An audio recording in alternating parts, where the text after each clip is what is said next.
In the first quarter of this year, 3 out of the 5 best-selling smartphone brands around the world came from China. Where did companies like HTC, LG and Sony go? And how come Chinese smartphone manufacturers are suddenly so successful? These are the questions that I'll answer in the second episode of my new series called The Story Behind, where I dive deeper into the tech industry. Let's go.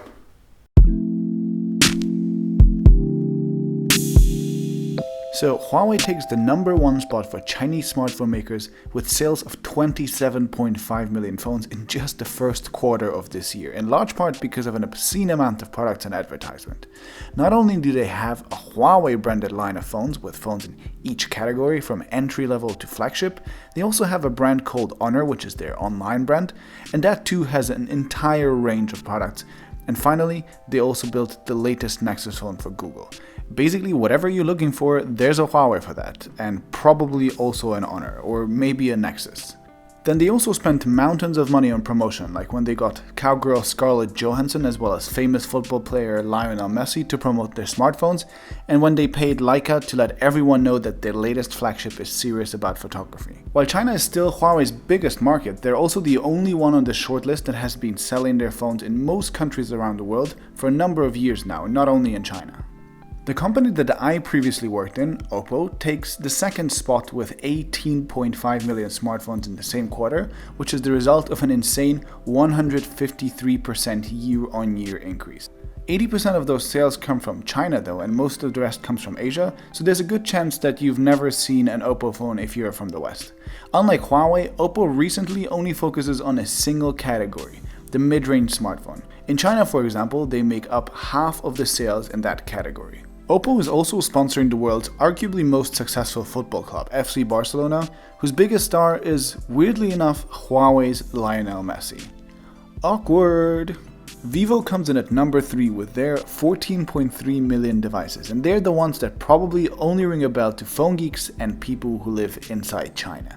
Awkwardly enough, they're owned by the same investors as Oppo, and yet they are each other's fiercest rivals with the same sales channels, phones that are clearly there to fight each other, and with the same sort of promotional strategy of big-ass media and celebrity gigs and whatnot. And these are only 3 of the most successful companies, but there's also Xiaomi as well as Lenovo that bought Motorola not long ago, and like 100 more companies you've probably never heard of. The Chinese smartphone industry is obscenely large and competitive, and other than maybe Apple and Samsung, it is driving basically everyone out of their business. And to understand how all of this happened, we have to look at it from multiple angles. The explanation that kind of everyone has heard before is that foreign companies brought their manufacturing to China, the locals learned from them, and started their own companies that did the same thing, just cheaper and faster. It's this romantic picture of a super economy developing from scratch organically.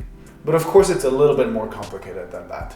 And there are a lot of factors that these businesses like to forget about conveniently when they talk about their growth. For Chinese companies to learn so quickly, a very deep-rooted Chinese cultural trait was necessary: copying. And I can already hear you typing in caps, "Martin, you're a racist." But hear me out.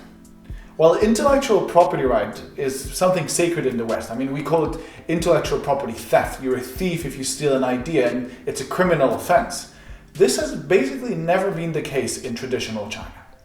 An idea or a design isn't something you could own in traditional Chinese culture. Taking someone else's idea and then changing it a bit to make your own thing out of it is a totally accepted way of doing things.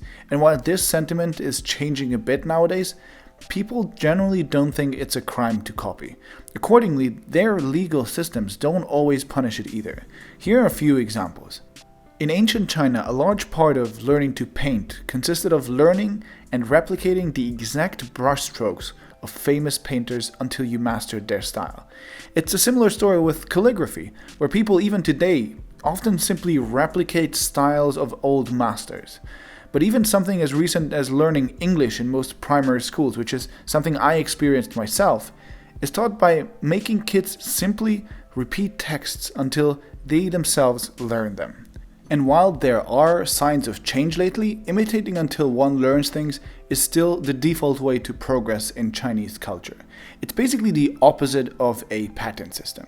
Wired made a fantastic documentary about the culture of sharing and copying in the Chinese tech sector, which I've linked in the description below, so make sure you check that out after you finish watching this video. And when companies in China are selling more phones that copy the iPhone than they sell actual iPhones, then it becomes obvious that it's not only the law, but also most consumers who don't mind either. So the first thing that was needed for this initial transfer of technology was not just foreign companies manufacturing in China, but a culture, a legal system, and consumers that all encourage copying. And now that Chinese companies have developed considerably, they do come up with their own technologies in turn. Now, whether that approach is fair or not, I'll leave that up to you.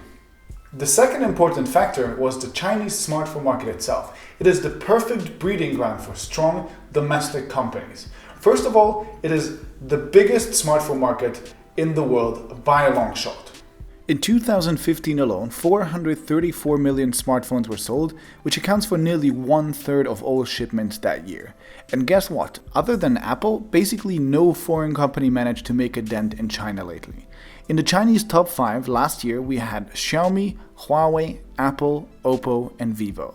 Samsung isn't even on the list, and I haven't seen an LG or an HTC in China since forever. It's basically Apple or domestic. But why? Well, first, apparently Apple's brand is the only one that is so strong that most people buy iPhones because of its prestige. It's a fashion statement, so most people who have the money in China would just buy the original one. But the other brands weren't that lucky, and anyone who had to fight against locals in China had a very hard time. First, of course, locals always have the advantage of knowing the local market better. That means moving faster and building stuff that better matches the local needs. But second, they also have what you could call an unfair advantage. They are allowed to copy intellectual property without getting sued most of the time. Environmental and labor regulations aren't as strict as they are for international firms, and even the public kind of turns a blind eye to this. People commit suicide in a factory that makes iPhones, headlines around the world, Apple is terrible. The same thing happens to any Chinese smartphone maker. Probably no headlines at all, and it's kind of just accepted when Chinese companies don't recycle their waste or pollute in any other way. Like, as if that's just how things are.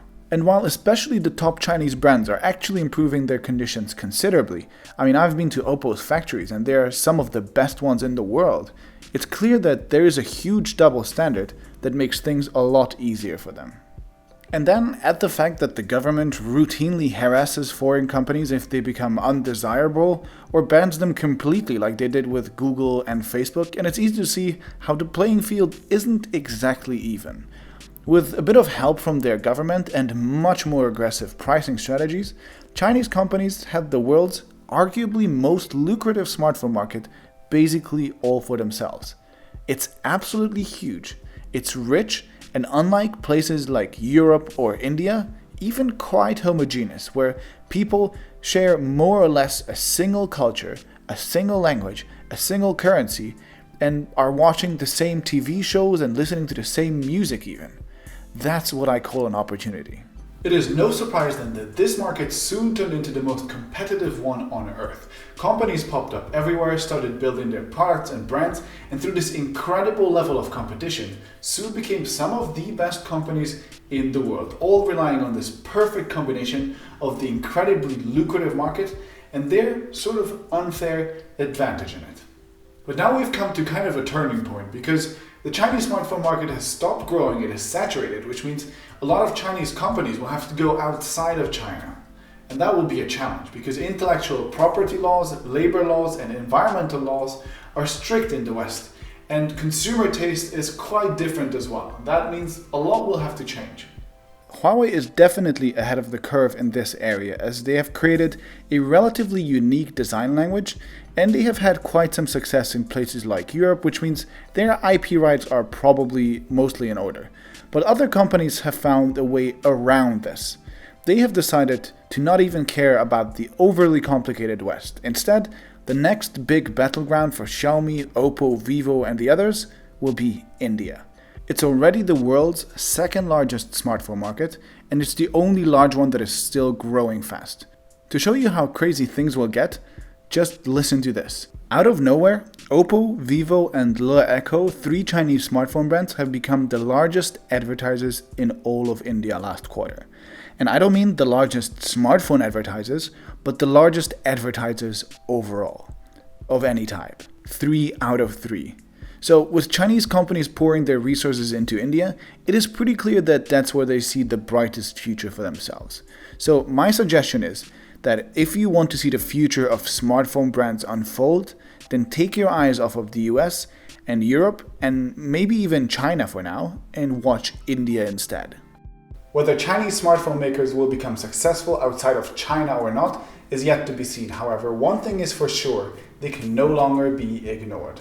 I hope you like this video, and there'll be a lot more coming to my The Story Behind series. So if you want to know more about what's going on in the tech industry, then be sure to subscribe and follow me on social media, and I will see you in the next one. Goodbye.